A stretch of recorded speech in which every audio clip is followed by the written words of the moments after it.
অনেক বছর আগের একটি ঘটনা। আমার আম্মার দাদা ফজরের আজান শুনে নামাজ পড়তে মসজিদে যেতেন। একদিনকার ঘটনা, রাত্রিবেলা দূর থেকে সুরালো কণ্ঠে আজানের আওয়াজ ভেসে আসছে। আম্মার দাদার ঘুম ভেঙে যায়। উনি নামাজ পড়ার জন্য তৈরি হয়ে ঘর থেকে বের হয়। তখনও চারিদিকে ঘুটঘুটে অন্ধকার। তো তিনি জানতেন না এখন রাত কয়টা, কারণ তখনকার দিনে ঘড়ির ব্যবহার এতটা ছিল না। উনি আজান শুনেই মসজিদে যেতেন। যখন উনি মসজিদে গেলেন, দেখলেন লম্বা লম্বা মানুষ মসজিদ ভর্তি।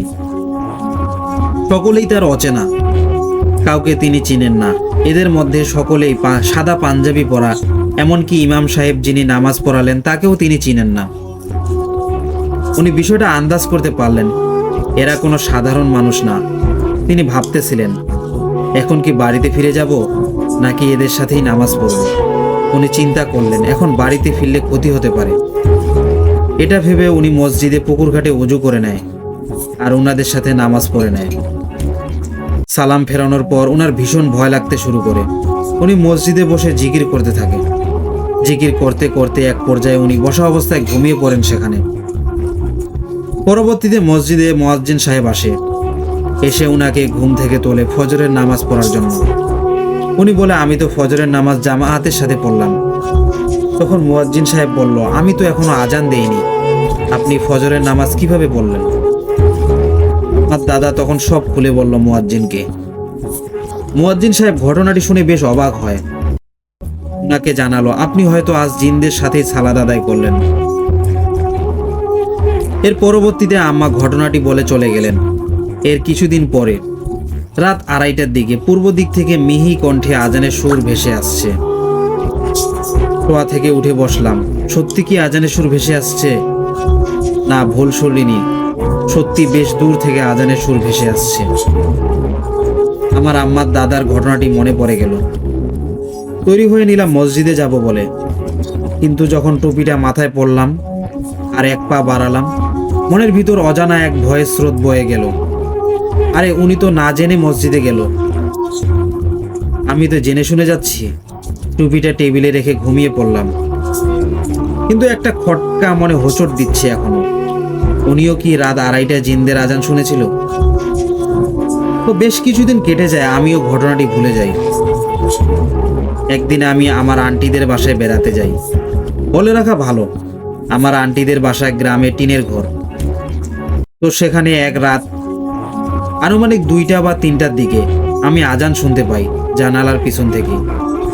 আমি তখন এমনি গল্প করছিলাম।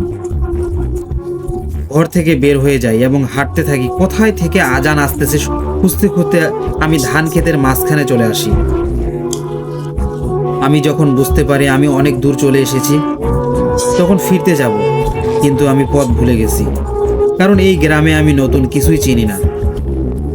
এত রাতে শুধু চারপাশ ধান ক্ষেত আর ফসলের মাঠ। আমি হাঁটতে আসি, কিন্তু আমি ঘুরে ফিরে একই জায়গায় বারবার ঘুরতেছি। এক সময় আমি হাঁটতে হাঁটতে খালের পাড়ে চলে আসি। খালের পাড়ে আমি দেখি একটা মহিলা মাথা নিচু করে কান্না করতেছে। তখন আমি একটু সাহস পাই, কারণ আমি মনে করছিলাম মহিলাটা হয়তো গ্রামেরই হবে কেউ। আমি তার কাছে যখন যাই, সে আরো জোরে কান্না শুরু করতেছে। তখন আমার আরো বেশি ভয় লেগে যায়। আমি আন্দাজ করতে পারি আজ কিছু একটা হতে চলেছে আমার সাথে। আমি ভয়ে দৌড় দিই, কিন্তু পিছন থেকে আমাকে মহিলার হাত গলা চেপে ধরে।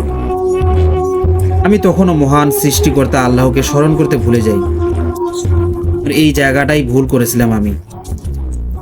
তা কেন বলছি একটু পরে বুঝতে পারবেন। মহিলাটি আমাকে খালের পানিতে ফেলে দেয় আর সে নিজেও পানিতে নামে।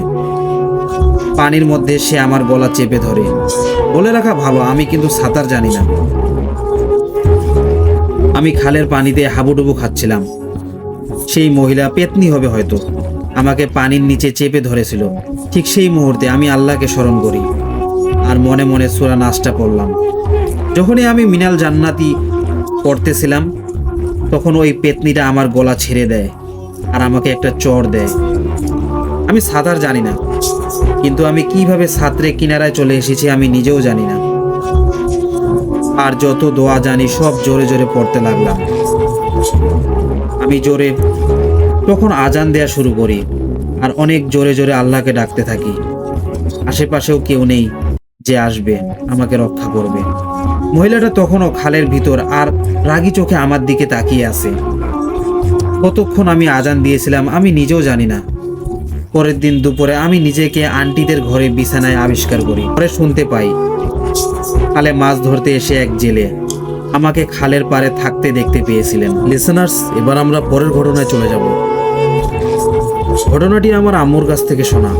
বড় নানা, আমার নানার বাবা, অনেক নামাজি মানুষ ছিলেন। নানুর বাড়ির এলাকাতে ওনার এখনো নামডাক আছে। বড় নানাদের এলাকাতে এক পীর সাহেব ছিলেন। সবাই বলতো তিনি জিন পালন করেন। বড় নানার অনেক শখ হলো সেই জিন দেখার। তাই তিনি ওই পীরের কাছে গেলেন আর বললেন তার ইচ্ছার কথা। পীর তাকে বললেন আগে কলা গাছ থেকে এক কাঁদি কলা নিয়ে আসতে। তো বড় নানা পীরের কথা মতো গাছ থেকে এক কাঁদি কলা কেটে কাঁধে নিয়ে পীরের বাড়ির দিকে রওনা দিলেন। পীরের বাড়ির কাছাকাছি এসে ওনার মনে হলো কলার কাঁধিটা কেন যেন হালকা মনে হচ্ছে। উনি কলার কাঁধিটা কাঁধ থেকে নামিয়ে দেখলেন অর্ধেক কলা নেই। তিনি একটু ভয় পেয়ে পীরের বাড়িতে ঢুকলেন আর রাস্তায় কি ঘটেছে তা বললেন। পীর তখন কিছু না বলে বড় নানাকে নিয়ে কুয়ার কাছে গেলেন। বড় নানা দেখলেন কুয়ার দেয়ালের উপর একটা পিচ্ছিল ছেলে লাফালাফি করছে। চোখের পলকেই ছেলেটা একরকম উধাও হয়ে গেল। বড় নানার মনে হলো ছেলেটা হয়তো কুয়ার পানিতে পড়ে গেছে। তাই সে দৌড়িয়ে কুয়ার কাছে গিয়ে পানিতে উকি দিল, কিন্তু কিছু দেখতে পেল না। তখন পীর সাহেব বললেন ওই ছেলেটা আসলে ওনার জিন। জিনটা ছিল বাচ্চা জিন। ওই জিনটার চিন্তা সীমা একটা 8 থেকে 9 বছরের মানুষের বাচ্চার মতো। জিনটা যে কোনো সময় যে কারো রূপ নিতে পারে। মিষ্টি জিনিস অনেক পছন্দ করত। বড় নানার কলাগুলো ওই জিনই খেয়েছিল, বলল পীর সাহেব। ওই দিনের পর থেকে বড় নানার জিন পালার শখ হলো। পীরকে ওনার জিন পালার শখের কথা বলায় পীর সাহেব ওনাকে বললেন জিন পালা সহজ ব্যাপার না। জিন যেমন মানুষের অনেক সাহায্য করে, তেমনি জিনের মন মতো না চললে তাকে মেরে ফেলে চলে যায়। তাই জিন পালতে হলে তাকে সব সময় পাক পবিত্র থাকতে হবে, নামাজ কাজা করা যাবে না, ইত্যাদি ইত্যাদি। বড় নানা তাই নামাজ কালামে আরো বেশি জোর দিতে থাকেন। এক সময় তিনি জিন পালার জন্য প্রস্তুত হওয়ায় পীরের মাধ্যমে অনেক রীতিনীতি পালন করেন। তিনি এক জিনের মালিক হওয়ার সুযোগ পান। জিনটি নাকি বড় নানাকে নামাজের সময় হলেই নামাজ পড়ার কথা বলতো। বড় নানার কিছু খাওয়ার ইচ্ছা হলে জিনটি ওই খাবার এনে দিত। এইভাবে কিছু বছর কাটার পরে বড় নানা নামাজ কালামের দিক দিয়ে একটু অলস হয়ে পড়ায় জিনটি বড় নানাকে ছেড়ে চলে যায়। আর শাস্তি হিসেবে বড় নানার এক পাশ অবশ করে দিয়ে চলে যায়। আর বড় নানা যেই দিন মারা গেলেন ওই দিন সারা রাত বাসার বাইরের বেলগাছে কারো কান্নার শব্দ পাওয়া গেছে। আর সকালবেলা বেলগাছটা পোড়া থেকে ভাঙ্গা অবস্থায় পাওয়া গেছে। গাছটা এমনভাবে ভাঙ্গা ছিল যেন কেউ গাছটি মুচড়িয়ে ভেঙেছে। আমিও ওই ভাঙা গাছ দেখেছিলাম। এই ছিল ঘটনা। বুঝিয়ে লিখতে পারিনি বলে দুঃখিত প্রিয় লিসেনার্স। ঘটনাটি পাঠিয়েছেন তৌফিক আলী পিয়াল। লিসেনার্স, এবার আমরা পরের ঘটনা চলে যাব। ঘটনাটা আমার আব্বুর কাছ থেকে শোনা। ঘটনাটা প্রায় 25 বছর আগের। আর তখনকার মিরপুরের পল্লবী এলাকায় একটি গ্রাম বললেই চলে। চারিদিকে ঘন জঙ্গল, উঁচু নিচু ঢিলা পর্বত, ঝোপঝাড়, আর তার মাঝে 1-2টি বাড়িঘর, যার মধ্যে হিন্দু পরিবারই বেশি ছিল। তাই কিছু মন্দির আর কিছু শ্মশান ঘাটও ছিল। আর সিনামিকের পাশ দিয়ে একটি মাত্র রাস্তা এসেছে আমাদের পাড়ার দিকে, যে রাস্তাটা সন্ধ্যার পর চলাফেরা করার জন্য খুবই খারাপ ছিল। রাস্তাটার পাশ দিয়ে ছিল একটি শ্মশান, আর তার পাশেই ছিল একটি বিল, 2টি তাল গাছ আর একটি তেঁতুল গাছ। বাড়ির কাছে ছোট্ট বাজারটির কাছে যেতেই ছিল অনেক পুরনো একটি শিমুল গাছ।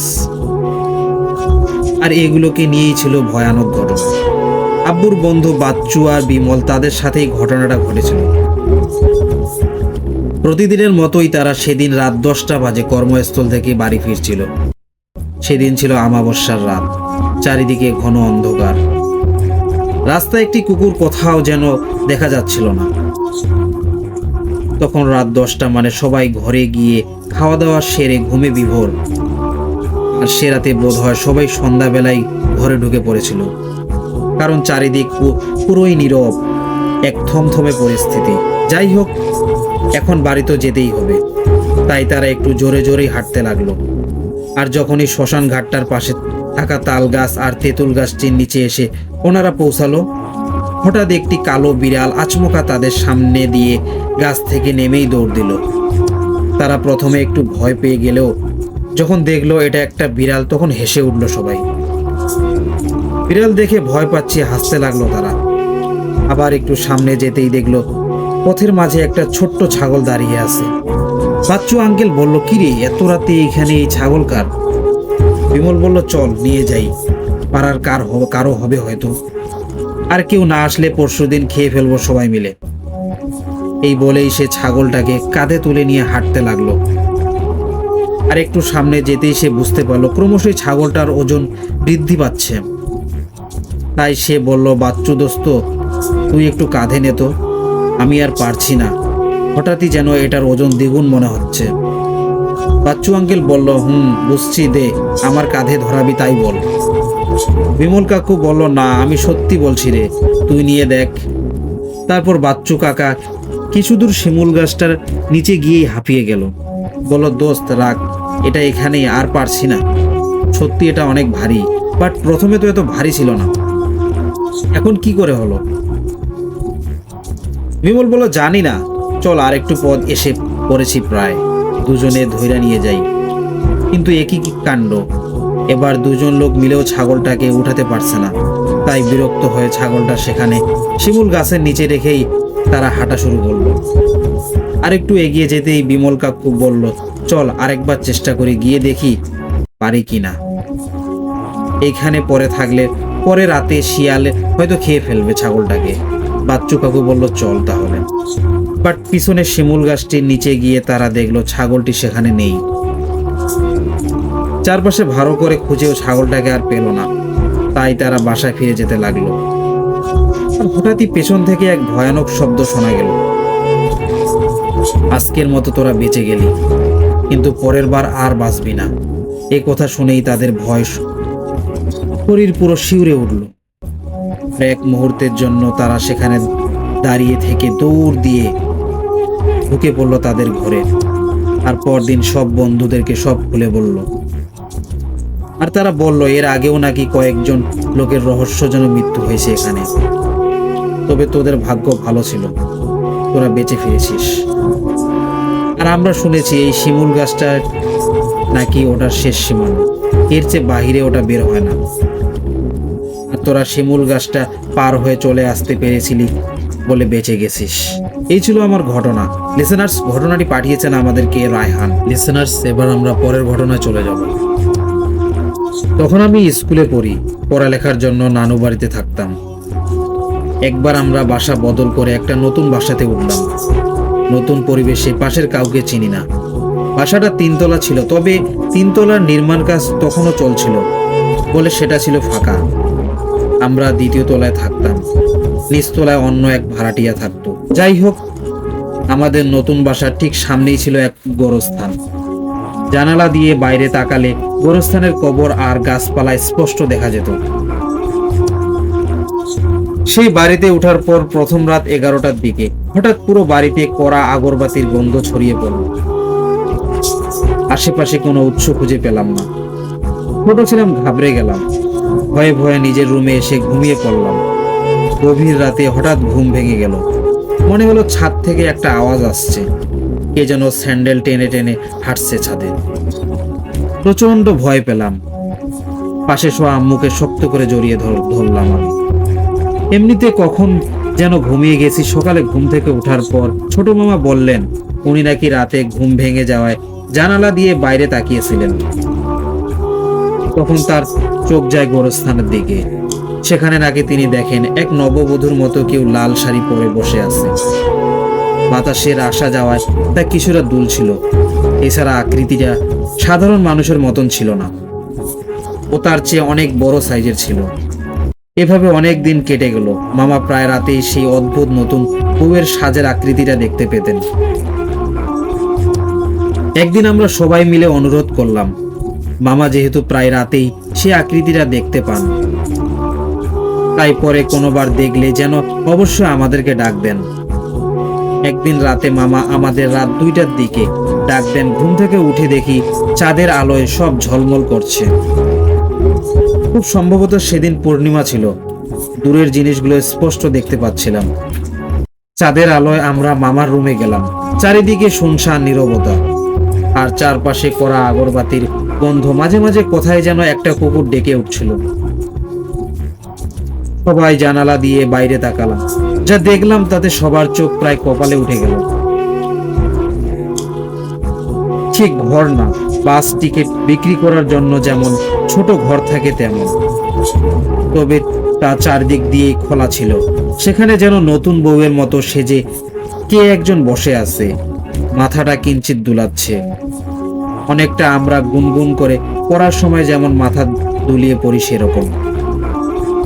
হয়ে আমার এক কাজিন চিৎকার দিয়ে উঠল। সাথে সাথে সেই মূর্তিটা আমাদের দিকে ঘুরে তাকালো আশ্চর্যভাবে। এত দূর থেকেও স্পষ্ট দেখতে পারছিলাম। তার চোখগুলো যেন জ্বলজ্বল করে জ্বলছে। আমরা ভয়ে চিৎকার দিয়ে সরে যাই। মামা তাড়াতাড়ি জানালাটা বন্ধ করে দেন। পরে খোঁজ নিয়ে জানা যায় একবার এই গ্রামের নদীতে একটা লাশ ভাসতে ভাসতে আসে। লাশটার গায়ে নতুন বউয়ের শাড়ি ছিল। পরে অনেক খোঁজাখুঁজি করেও সেই লাশের পরিচয় পাওয়া সম্ভব হয়নি।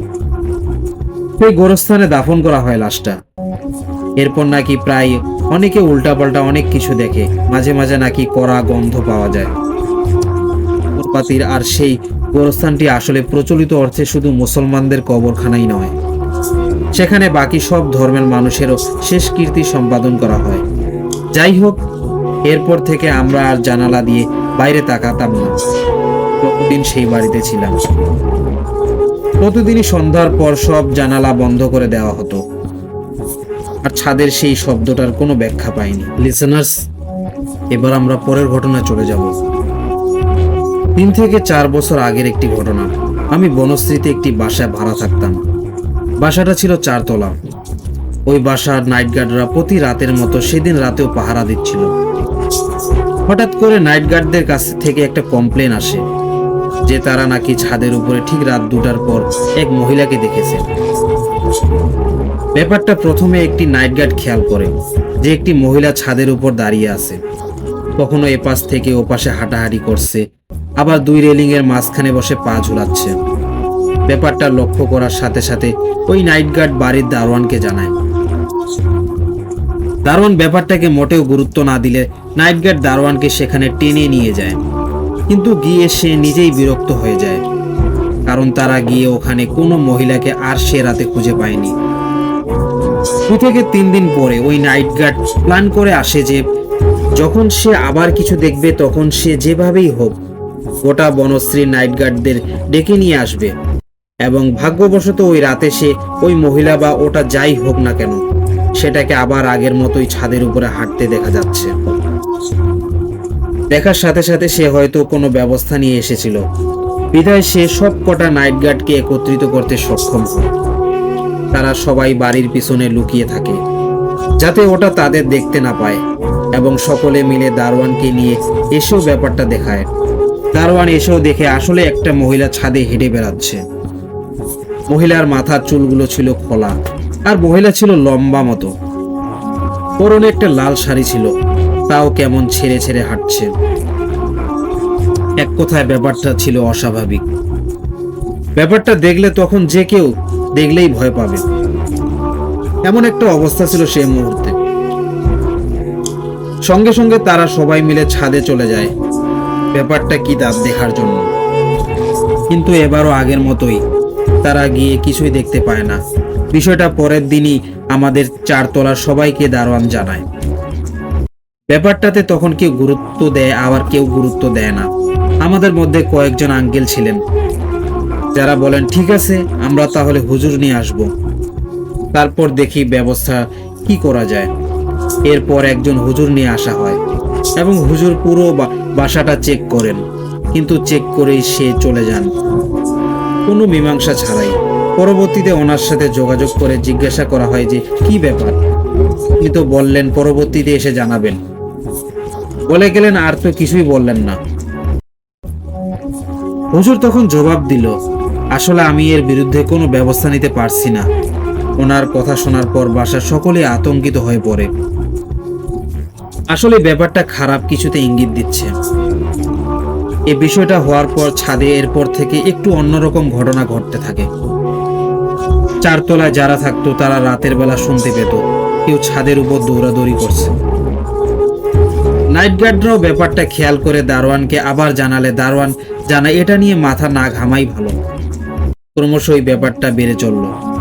ছাদের উপর টিন ছিল। মাঝে মাঝে এমন হতো যে কেউ টিনের উপর লাফাচ্ছে, এমন বিকট শব্দ হতো। আবার ছাদের পিলারের সাথে রড ছিল। কেউ কেউ রডগুলো একসাথে টেনে ছেড়ে দিলে যেমন ঝিম ধরানোর মতো শব্দ হয় তেমন শব্দও পেয়েছে। আমরা থাকতাম দোতলায়, বিধায় আমরা তেমন কোনো শব্দ পেতাম না। কিন্তু এবার বাসায় একটা হুলস্থুল পড়ে যায়। চারতলায় যত ভাড়াটে ছিল তারা এবার একটা মিটিং ডাকে ও সিদ্ধান্ত নেয় আমরা ভালো একজন হুজুরকে আনবো, যেহেতু এটা একটা অস্বাভাবিক ব্যাপার। কাজেই এছাড়া আর কোনো উপায় নেই। তো এক একজন বলল যে ভালো হুজুর যেভাবেই হোক খুঁজে বের করে আনবেই। ঘটনা যা ঘটলো তা হচ্ছে চারতলায় দুইজন ভাই থাকতো যারা এসব ব্যাপারে কোনো প্রকার পাত্তা দিত না। দুইজনই ইয়াং স্টুডেন্ট ছিল এবং তারা সব সময় বলতো এমন কিছু তারা বিশ্বাসই করে না। এক রাতে তারা জেগেছিল এবং তখনই শুনতে পারলো যে কেউ একজন ছাদে এদিকে ওদিকে দৌড়াচ্ছে। ছোট ভাইটা বলল যে আমি শিওর এটা আমাদের বাড়ির না হয় পাশের বাড়ির কোনো পাজি ছেলের কাজ। আজকে ওর খবর আছে, আমি কিছু একটা করে বসবই। বাড়ির সকলেই ঘুমিয়েছিল বিধায় তারা বাদে আর কেউ শব্দটা শুনতে পারেনি। শব্দটা যখন এক সময় বাড়তে থাকে তখন বড় ভাইয়ের অনুমতি ছাড়াই ছোটজন একা একা চলে যান ছাদে। তার উদ্দেশ্য সে আজ কিছু একটা করেই ছাড়বে, আর সে শিওর যে এটা কারো মানুষের কাজ।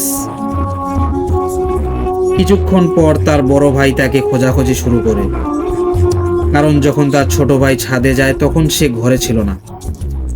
একটু পরে তার খেয়াল হলো সে তো ছাদে যাবে বলেছিল। মনে হতেই সে ছাদে চলে যায় এবং গিয়ে যা দেখে তা অত্যন্ত উইয়ার্ড ছিল। ছাদে ঝুলার জন্য রিং ছিল। সে দেখলো দুই রিং এর মধ্যে তার ছোট ভাইয়ের দুই পা উল্টাভাবে দড়ি দিয়ে শক্ত করে বাঁধা অবস্থায় অজ্ঞান হয়ে ঝুলে আছে। রাতের বেলা এমন একটা দৃশ্য দেখে ওই বড় ভাই চিৎকার দেওয়া শুরু করে দেয়। তার চিৎকার শুনে হুলস্থুল অবস্থা পড়ে যায় এবং সবাই এসে তার ছোট ভাইকে তুলে ঘরে নিয়ে আসে। বিভিন্নভাবে তার চিকিৎসা করা হয়, কিন্তু সে রাতের পর তার আর 2-3 দিন ধরে জ্ঞান ফিরেনি। পরে যখন তার জ্ঞান ফিরে তখন সে ওই দিন ছাদে গিয়ে যা দেখে তা বলতে শুরু করে। আমি ছাদে গিয়ে দেখি এক মহিলা দাঁড়িয়ে আছে। দারোয়ান যেমন বর্ণনা দিয়েছে হুবহু তেমনই একজন মহিলা, শুধু সে উল্টা দিকে মুখ করে দাঁড়িয়েছিল। আমার হাতে তখনও একটা হকি স্টিক ছিল। আমার খুব রাগ উঠেছিল তখন এবং আমি জিজ্ঞেস করলাম, এত রাতে আপনি এখানে কি করছেন? আপনার নাম কি? এসব প্রশ্নের সে কোনো উত্তর দিচ্ছিল না। এবার আমার রাগ এত বেড়ে গেল যে আমি বললাম, যদি আপনি কথা না বলেন তাহলে আমি আপনার গায়ে হাত দিতে বাধ্য হব। তখন মহিলাটি বলল, তুই এখান থেকে যা। আমি স্পষ্ট শুনলাম মহিলাটির কণ্ঠস্বর কেমন ঘরে আর অনেকটা পুরুষের মতো ছিল। আমি ভয় পেয়ে যাই। এরপর নরম ভাবে জিজ্ঞেস করলাম, আপনি কে? সে বলল, তুই এখান থেকে যা। আমি তোর ভালোর জন্যই বলছি। আমি বললাম, আমি চলে যাব ঠিক আছে, কিন্তু আপনি এমন করছেন কেন? আপনি আসলে কে? কোথা থেকে এসেছেন? তখন মহিলা আমার দিকে মুখ ফিরে তাকায়। আমি দেখলাম বিভৎস চেহারা আর তার চোখ দুটো পুরোপুরি লাল। আমার কেবল এতটুকুই মনে আছে। এরপর কি হয়েছে আমি আর কিছুই জানি না। ওই ঘটনার পর থেকে সিদ্ধান্ত নেওয়া হয় বাসার কেউ সন্ধ্যার পর থেকে ফজরের আগ পর্যন্ত ছাদে যাবে না। এসব ঘটনার পর আমরাও বাসা ছেড়ে দেই। লিসেনার্স, এবার আমরা পরের ঘটনায় চলে যাব। আজকে আমি আপনাদের সাথে যে ঘটনাটা শেয়ার করব তা আমার দুলা ভাইয়ের চাচার সাথে ঘটে যাওয়া একটি ঘটনা। এটি ঘটেছিল প্রায় 20 বছর আগে। দুলা ভাইয়ের চাচার বাড়ি হচ্ছে চট্টগ্রাম জেলার একটি গ্রামে। শান্তিরহাটে নামক এক মার্কেটে তার একটি টেইলার্সের দোকান ছিল। দোকান থেকে বাড়ির দূরত্ব ছিল প্রায় 5 কিলোমিটার। তো এক রোজার রাতে তিনি বাড়ি আসছিলেন। সেদিন খুব দেরি হয়েছিল, প্রায় রাত 2টো বেজে গিয়েছিল। সেদিন বাড়ি আসার জন্য কোনো গাড়ি পাচ্ছিলেন না, তাই তিনি হাঁটতে শুরু করলেন। তার 2 হাতে 2টো বাজারের ব্যাগ ছিল। তিনি হেঁটে হেঁটে প্রায় 4 কিলোমিটার চলে এসেছিলেন। সেখান থেকে তার বাড়ি পর্যন্ত, অর্থাৎ 1 কিলোমিটার পর্যন্ত রাস্তার আশেপাশে কোনো বাড়িঘর ছিল না। রাস্তার ডান পাশে ছিল একটা বিরাট দিঘি। দিঘির কাছাকাছি আসার পর তিনি দেখলেন দিঘির সোজাসুজি রাস্তার মাঝখানে একটি খাটিয়া, আর খাটিয়া একটা লাশ শোয়া অবস্থায় রয়েছে। চাঁদনি রাতে তিনি স্পষ্ট দেখলেন যে লাশের গায়ে ছিল কালো রঙের কাফন। তিনি মোটামুটি সাহসী ছিলেন। তিনি সেখানেই দাঁড়িয়ে রইলেন। 2 থেকে 4 মিনিট পর হঠাৎ খাটিয়া থেকে লাশটি উঠে বসলো আর চাচাকে বলল, আমার উপর দিয়েই যা। চাচা তো এ কথা শুনে কাঁপতে শুরু করলো। চাচা দোয়া দরুদ পড়তে শুরু করলেন। তার সামনে যাওয়ারও কোনো রাস্তা নেই, পিছনেও এত দূর যাওয়া সম্ভব নয়। তাই তিনি স্থির করলেন সামনেই যাবেন। তাই তিনি দোয়া পড়তে পড়তে লাশের উপর দিয়ে লাফিয়ে দৌড় দিলেন। দৌড়াতে দৌড়াতে তিনি বাড়ির সামনেই মসজিদের কাছে এসে তিনি হোঁচটকে পড়ে গেলেন। কোনো একজন মুরব্বী তাহাজ্জুদের নামাজ পড়ার জন্য অজু করছিলেন। শব্দ শুনে তিনি সেখানে গেলেন এবং দেখলেন চাচা মাটিতে পড়ে আছে। তার মুখ দিয়ে ফেনা বেরোচ্ছিল আর মুখ থেকে গড়গড় শব্দ বেরোচ্ছিল। চাচার জিনিসগুলো চাচার চারপাশে ছড়ানো ছিটানো। তিনি চাচাকে নিয়ে মসজিদে ঢুকে গেলেন। তারপর ফজরের নামাজ পড়তে আসা লোকদের সহায়তায় চাচাকে বাড়িতে পৌঁছে দিলেন। এই ঘটনার পর চাচা 2 বছর মানসিক ভারসাম্যহীন অবস্থায় ছিলেন। ডাক্তার আর হুজুরের চিকিৎসায় তিনি ভালো হলেন। 2 বছর পরই সবাই এই ঘটনাটি চাচার কাছ থেকে জানতে পারল। এটাই ছিল চাচার জীবনের সবচেয়ে বড় দুর্ঘটনা। অনেকক্ষণ সময় আর ধৈর্য নিয়ে এই ঘটনাটি লিখেছি। ভালো লাগলে পড়ে শোনাবে। লিসেনার্স, এবার আমরা পরের ঘটনায় চলে যাব। তাকে প্রথমবার দেখি যখন আমার বয়স 9 বছর। সেই বয়সের অনেক স্মৃতি মনে নেই, কিন্তু তাকে আমার স্পষ্ট মনে আছে। হয়তো এখনো স্থায়ী দাগ পড়ে গেছে ওই ভয়ঙ্কর স্মৃতিটার। আমাদের তখনকার বাসাটা ছিল টিনের ঘর। আম কাঁঠালের বাগানের এক পাশে বাসা, আরেক পাশ দিয়ে সরু গলি চলে গেছে মহল্লার ভেতর দিয়ে মসজিদের দিকে। ঠিক আমাদের বাসায় যে দিক দিয়ে গলি চলে গেছে তার অপর পাশে একটি কবর। আমি জন্ম থেকেই এই কবরটি দেখে আসছি। মানুষের মনে কবর বা কবরস্থানে ভয়ের একটি অনুভূতি জন্ম দেয়, বিশেষ করে বাচ্চাদের মধ্যে তো আরো বেশি। বাবা মা বা দাদা দাদির কাছে ছোটবেলায় ভূতের ঘটনা কে না শুনেছে বড় হয়ে। শিশু মনে তাই কবরস্থান, শ্মশান এগুলো অন্যরকম ভয়ের অনুভূতি জন্ম দেয়। কিন্তু এই কবরটি আমার মনে কোনো ভয়ের অনুভূতি কখনোই তৈরি করতে পারেনি। কেন জানি না, হয়তোবা জন্মের পর থেকেই দেখে আসছি তাই। আমার ছোটবেলায় আমাদের বাসায় কোনো টিভি ছিল না। আমি টিভি দেখতে যেতাম আমার চাচার বাসায়। আমাদের পুরো মহল্লাতে তখন হাতে গোনা 5টি টিভি ছিল। কার্টুন হোক বা অন্য কোনো অনুষ্ঠান সন্ধ্যার পরে সপ্তাহে মাত্র 2 দিন দেখার অনুমতি পেতাম বাসা থেকে। তাও চাচার বাড়িতে গিয়ে, শুধু অন্য কোনো বাড়িতে গিয়ে টিভি দেখা আমার বারণ ছিল। চাচার বাড়ি যেতে হতো সেই সরু গলি ধরে, কবরটির পাশ ঘেঁষে আম কাঁঠালের বাগানের শেষ মাথায়। তখন ক্লাস 4-এ পড়ি। হাফ ইয়ারলি পরীক্ষা শেষ, স্কুল ছুটি। কোনো এক সন্ধ্যার পর টিভি দেখে দেখে চাচার বাড়ি থেকে হেঁটে হেঁটে বাড়ি ফিরছিলাম একা একা। সাধারণত রাত হয়ে গেলে হয় চাচার বাড়ি থেকে বড় কেউ আমাকে পৌঁছে দিত। সেদিন আর বাড়ি পৌঁছে দেওয়ার মতো কেউ ছিল না। চাচি একবার জিজ্ঞাসা করলেন, একা বাড়ি যেতে পারবি না? আমি পৌঁছে দেব। আমি বললাম, পারবো, তুমি একটু দরজায় দাঁড়াও, আমি এক দৌড় দিয়ে চলে যাই। চাচি দরজায় দাঁড়িয়ে রইলেন। আমি বাসা থেকে বের হয়ে দৌড় দেওয়ার বদলে হাঁটতে লাগলাম সরু গলি পথ ধরে। গলিপথের অর্ধেক দূরত্বে একটা বিশাল কাঁঠাল গাছ। বিশাল আকারের কালো কুচকুচে রঙের কাঁঠাল ধরতো এ গাছে। এই গাছটি পর্যন্ত চাচিকে দেখা যাচ্ছিল। তারপর গাছ পার হয়ে আরেকটু সামনে বাড়তেই চাচির বাড়ির দরজা আড়াল হয়ে গেল। অন্ধকার রাত, তখন রাস্তায় এত লাইট পোস্ট ছিল না। সরু গলির শেষ মাথায় আমাদের বাসার ঠিক সামনে একটা আগেকার দিনে টিমটিমে লাইট জ্বলতো। আমাদের বাড়ি দেখা যাচ্ছিল, আর একটু সামনে এগিয়ে যেতেই একপাশে বাড়ির শোয়ার ঘর, আর এক পাশে কবর। হঠাৎ করে কেন জানি গা সমসম করতে লাগলো। ফাঁকা গলি, কোথাও কেউ নেই, তবুও গা সমসম ভাব বাড়ছে, কেমন জানি অস্থির লাগতে লাগলো। ঠিক কবরের সামনে পৌঁছে থমকে গেলাম। আমার হাত পা সব অবশ হতে লাগলো। কবর থেকে কে যেন উঠে আসছে, সাদা চাদর গায়ে। ওদিকে চাইবো না করেও চোখ যেন আটকে গেল। দৌড় দেই করেও পা যেন মাটিতে কেউ পেরেক দিয়ে আটকে দিল। পা থেকে কোমর পর্যন্ত সাদা চাদর গায়ে কে যেন বের হয়ে আসলো। কোমরের ওপর থেকে চাদর বা অন্য কিছু নেই, কেমন জানি সাদা মেঘের মতো বা কুয়াশার মতো একটা অবয়ব কাঁধ পর্যন্ত। কাঁধের ওপর কোনো মাথা নেই, কিচ্ছু নেই, একদম ফাঁকা। লাইট পোস্টের হালকা আলোতে ঠিক মতো দেখা যাচ্ছে না, তবুও যেন আমি তাকে দেখতে পাচ্ছি। আমার মাথার ভেতরটার পুরোটা অবয়ব যেন গেঁথে যেতে লাগলো। আমার মাথা পুরো ফাঁকা হয়ে গেল। কি যে এক অনুভূতি গ্রাস করে নিল আমি ঠিক বুঝতে পারলাম না। মুখ দিয়ে কোনো শব্দ বের হচ্ছে না, আমার পা চলছে না। আমি চোখ বন্ধ করে হাঁটু ভাঁজ করে কখন যে বসে পড়েছি বলতে পারবো না।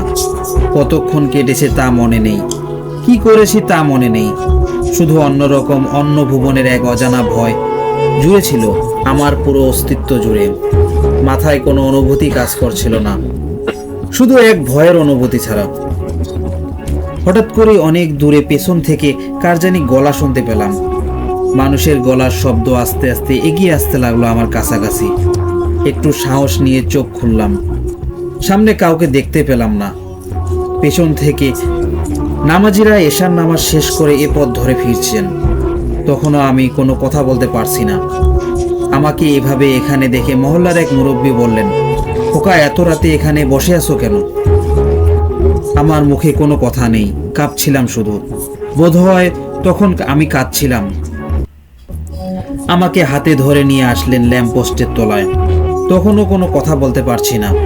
একটু পরে দেখি ওনাদের পেছন পেছন নামাজ থেকে দাদা ফিরলেন, আমাকে কোলে করে বাসায় নিয়ে আসলেন।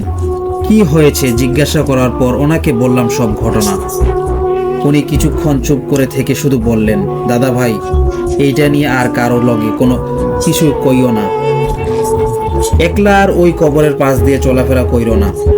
তুমি যা দেখছো তা ভুলা যাওয়ার চেষ্টা কইরো। তো এইটা তোমার চোখের কোনো ধোঁকা না, এটা সত্য। তুমি তারে আবার দেখবা কোনো না কোনো সময়, হয়তো অন্য কোনো বেশ দহিরা। তয় দৌড়াইও না, সে তোমার কোনো ক্ষতি করবে না। দাদার কথাগুলো আমার আজও মনে আছে। আমি আবার তাকে দেখেছি, মাঝে মাঝে এখনো তাকে অনুভব করি। সে আসে আমার কাছে, কি চায় তা জানি না, কেন আসে তা জানি না, তবে সে আসে। আর যখন আসে আমার পুরো অস্তিত্ব ওলট পালট হয়ে যায়। তখন সে কথা অন্য কোনো সময়, অন্য কোনো ঘটনাতে বলবো। তবে এটা কোনো গল্প নয়, আমার জীবনের সত্য ঘটনা। লিসেনার্স, এবার আমরা পরের ঘটনায় চলে যাব। ঘটনাটি খুলনা জেলার, যেখানে আমার বন্ধু পারভেজের বাড়ি, বলতে পারেন স্থানীয় বাড়ি। আর ঘটনাটি গত বছর জানুয়ারি মাসের পারভেজের বড় ভাইয়ের বিয়ের সময়ের। সেদিন বিয়ের অনুষ্ঠান শেষ হতে হতে অনেক রাত হয়ে যায়। তাই আতিক আমাকে তার বাড়িতে থাকতে বলে, কিন্তু আমি থাকতে চাচ্ছিলাম না, কারণ আগামীকাল আমার এসএসসি পরীক্ষা ছিল। এদিকে ততক্ষণে আনুমানিক রাত 11টাও বেজে গেছে। তখন পারভেজ আমাকে কিছুটা পথ এগিয়ে দিতে চাইল। আমি অবশ্য তাকে বলেছিলাম, থাক, তোকে আর এত রাতে বাইর হতে হবে না। কিন্তু সে নাসর বান্দা, আমাকে একা ছাড়তে চাচ্ছিল না। যাই হোক, পরে পারভেজ সহ বাস স্ট্যান্ড পর্যন্ত এগোতে লাগলাম। কিন্তু আনুমানিক 10 মিনিট হাঁটার পর দেখি রাস্তার পাশে অবস্থিত একটি শিমুল গাছের নিচে এক বৃদ্ধ ব্যক্তি বসে আছে। আর এটা দেখে আমরা দুজনে কিছুটা অবাক হয়ে যাই, কারণ সে একটি ল্যাম্পবাতি জ্বালিয়ে বসেছিল আর একাই কি জানি বিড়বিড় করে বলতেছিল। জামা কাপড়ও ছিল ছিন্ন ছিন্ন। কিন্তু যখন তার পাশ অতিক্রম করে সামনে এগিয়ে যাচ্ছি, এমন সময় সে বলল, বাবা 20টা টাকা দেও, কিছু কিনে খাবো। তখন আমিও পারভেজ থমকে দাঁড়ালাম, আর আমি তার দিকে এগিয়ে গেলাম। কিন্তু পকেট থেকে টাকা বাহির করে দিতে যেয়ে দেখি পকেটে আছেই মাত্র 30 টাকা, আর বাস ভাড়ায় তো লাগবে 35 টাকা। তখন পারভেজ বলল, আবু তাহের 10 টাকা দিয়ে চলে যায়। তারপর ওই অদ্ভুত বৃদ্ধ ব্যক্তিটিকে 10 টাকা দিয়ে দিলাম, আর সে 20 টাকার কম নিবে না। তখন একটু রাগও উঠে গেল, কিন্তু পরক্ষণেই মায়া হলো। আর ভাবলাম, আজকালকার দিনে 10 টাকা দিয়ে কি খাবার পাওয়া যায়? পরে 20 টাকায় দিয়ে হাঁটা শুরু করলাম, কিন্তু পরক্ষণেই ওই বৃদ্ধ ব্যক্তিটি বলে উঠল, বাবা, আজ বড় বাঁচা বেঁচে গেলি, আল্লাহ তোর ভালো করবে। এই কথা শোনার পর আমি কৌতূহলবশত তার দিকে ঘুরে তাকালাম আর মৃদু হাসি দিয়ে পথ চলতে শুরু করলাম। তারপর বাস স্টপের কাছে এসে একটি চায়ের দোকানে বসলাম। আতিক বলল, চা খাবি? আমি বললাম, হ্যাঁ, 1 কাপ খাওয়া যায়। তারপর চা খেতে খেতে বললাম, পারভেজ আমাকে 50টা টাকা দিত, কাল নিস। তখন সে 100 টাকা বাহির করে দিল আর বলল, তোর কাছে টাকা নেই, আগে বলবি না? এর কিছুক্ষণ পর একটি বাস এলো আর আমি বাসে উঠতে গেলাম, কিন্তু পারভেজ বলল, আবু তাহেরের এত রাতে এরকম খালি বাসে যাওয়াটা ঠিক হবে না, একটু পর যা। আমিও সমস্যাটা বুঝতে পেরে আর উঠলাম না। তারপর খানিক বাদে আরেকটি বাস এলো, আর এই বাসটিতে অনেক যাত্রীও ছিল। তাই আমি তড়িঘড়ি করে বাসে উঠে পড়লাম আর পারভেজকে বিদায় জানালাম। তারপর বাসটি চলতে শুরু করলো, কিন্তু আনুমানিক 10 থেকে 15 মিনিট পর দেখলাম সামনে রাস্তায় অনেক মানুষ জড়ো হয়ে আছে। তখন আমি বাসের জানালা দিয়ে বাহিরে উকি দিলাম আর কি হয়েছে তা দেখতে লাগলাম। দেখি 10 থেকে 15 মিনিট আগে যে খালি বাসটিতে আমি উঠতে চেয়েছিলাম সেটি অ্যাক্সিডেন্ট করেছে আর রাস্তার পাশে এক খাদে পড়ে আছে। চারিদিকে অনেক কাচের টুকরা ছড়িয়ে ছিটিয়ে পড়ে আছে আর রক্তে জায়গাটা ভিজে গেছে। এটা দেখার পর আতঙ্কে আমার বুকের হার্টবিটটা বেড়ে গিয়েছিল আর অনেক ভয় পেয়েছিলাম আমি। যাই হোক, পরে সুস্থ অবস্থায় বাসায় আসি আর আতিককে ফোন দিয়ে সব খুলে বলি। সব কথা শুনে সেও অনেক ভয় পেয়ে যায়। পরিশেষে শুধু এতটুকুই বলবো যে সেদিন কি বাঁচাই না বেঁচে গেছি। লিসেনার্স, এবার আজকে শেষ ঘটনাটি আপনাদের পড়ে শোনাবো। এই ঘটনাটি আমার মেজ ফুপুর কাছ থেকে শোনা। ফেনী থেকে পরশুরামগামী যে রেল লাইনটি আছে, একসময় ভোর 5টা থেকে রাত 9টা পর্যন্ত একটি ট্রেন এই পথে নিয়মিত যাতায়াত করত। ব্রিটিশ আমলের চট্টগ্রাম বন্দর থেকে ত্রিপুরা রাজ্যে মালামাল নেওয়ার জন্য এই লাইনটি তৈরি করা হয়। বর্তমানে অবশ্য এই লাইনে সব ধরনের ট্রেন চলাচল বন্ধ রয়েছে। আজ থেকে প্রায় 30 বছর আগের কথা। আনন্দপুর ইউনিয়নের কালীহাট নামক স্থানে কালাপোল নামের একটি জায়গা আছে, আর সেই কালাপোলের পাশে ছিল একটা ছোট্ট গ্রাম। ছবির মতোই দেখতে সুন্দর ছিল সেই গ্রামখানি। চারদিকে ছিল সবুজে ভরা, দেখলে যে কারো চোখ জুড়িয়ে যেত। এই এলাকায় তখন বিদ্যুৎ আসেনি, তাই রাত একটু গভীর হলে চারপাশে শুনশান নীরবতা নেমে আসত। আর সেই নীরবতার মাঝে ঝিঝি পোকার শব্দ আর মাঝে মাঝে খেকশিয়ালের ডাক ছাড়া কিছু শোনা যেত না। একদিন এই গ্রামের এক মেয়ের বিয়ের আসর থেকে যৌতুকের দাবিতে বর চলে যায়। এভাবে বিয়ের আসর থেকে বর চলে যাওয়ার কারণে সেদিন সারা রাত মেয়েটি এবং তার মা অনেক কান্নাকাটি করে। পরে ফজরের আজান দেওয়ার একটু আগে মেয়েটি লজ্জা শরমের ভয়ে ওই কালাপোলের পাশে রেল লাইনের নিচে ঝাঁপ দিয়ে আত্মহত্যা করে। আত্মহত্যা করার পরে তার দেহটি পাওয়া গেলেও মাথাটি কোথাও খুঁজে পাওয়া যায় না। গ্রামবাসী অনেক খোঁজাখুঁজি করেও মাথাটি না পেয়ে পরে শুধু দেহটি দাফন করে। এই ঘটনার কয়েকদিন পরের কথা। একদিন গভীর রাতে বিকট এক কান্নার আওয়াজ শুনে গ্রামবাসী, গ্রামের সব মানুষের ঘুম ভেঙে গেল। তারা লক্ষ্য করলো বিলাপের সুরের মতো একটি কান্নার আওয়াজ তাদের কানে ভেসে আসছে। আর কান্নার আওয়াজটি আসছিল ঠিক কালাপোলের ওই দিক থেকে। সবার কাছে কান্নার আওয়াজটি অতি পরিচিত বলে মনে হলো, কিন্তু কেউ সাহস করে ঘর থেকে বের হয়নি। পরদিন সকালে গ্রামের মানুষ ওই স্থানে গিয়ে দেখে কে যেন রেল লাইনের পাশে ছোট্ট একটা গর্ত খুঁড়ে গেছে। তারপর থেকে প্রায় সময় গভীর রাতে বিলাপের সুরের মতো সে কান্নার আওয়াজ শোনা যেত। একদিন গভীর রাতে গ্রামের কিছু যুবক যাত্রাপালে দেখে বাড়িতে ফিরছিল। গ্রামে ঢোকার পথে হঠাৎ করে তাদের চোখ গেল কালাপোলের ওই দিকে। তারা লক্ষ্য করলো রেল লাইনের উপরে সাদা পোশাক পরা একটি মেয়ে দাঁড়িয়ে আছে, কিন্তু তার দেহের সাথে মাথাটি ছিল না।